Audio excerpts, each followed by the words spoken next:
Assalomu alaykum. Tanangizni eshitish va sog'lom turmush sirlari. Agar ko'zlaringiz tez charchasa, bu oddiy charchoq emasdir. Agar sochlaringiz to'kilsa, tanangiz sizga signal berayotgandir.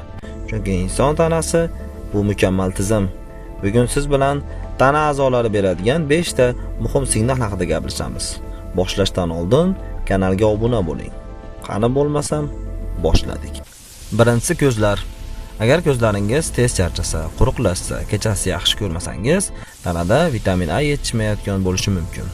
Sabzi yeyish, ko'katlar iste'mol qilish, tuxum yeyish bu mahsulotlar ko'z salomatligini qo'llab-quvvatlaydi.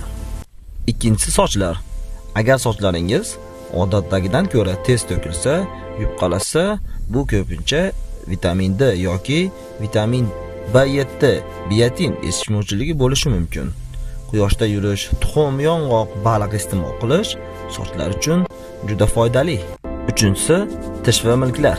Agar tish yuvayotganda milk qonasa, bu vitamin C yetishmovchiligi belgisi bo'lishi mumkin. Limon, apelsin, kivi, karam yeyish immunitetni ko'taradi. Shamollashni oldini oladi. To'rtinchisi teri. Agar teringiz quruq bo'lsa, tez yorisa, tanada vitamin E yetishmayotgan bo'lishi mumkin.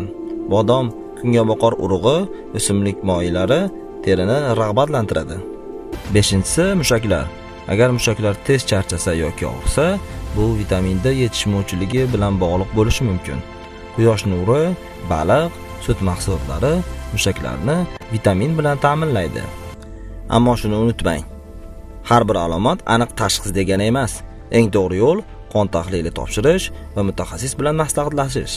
Tanamiz juda aqlli. U bizga har kuni signal beradi. Agar biz to'g'ri ovqatlansak, quyoshda ko'proq yursak va sog'lig'imizga e'tibor bersak, ko'p kasalliklarning oldini olishimiz mumkin. Videomiz yoqqan bo'lsa, like bosing.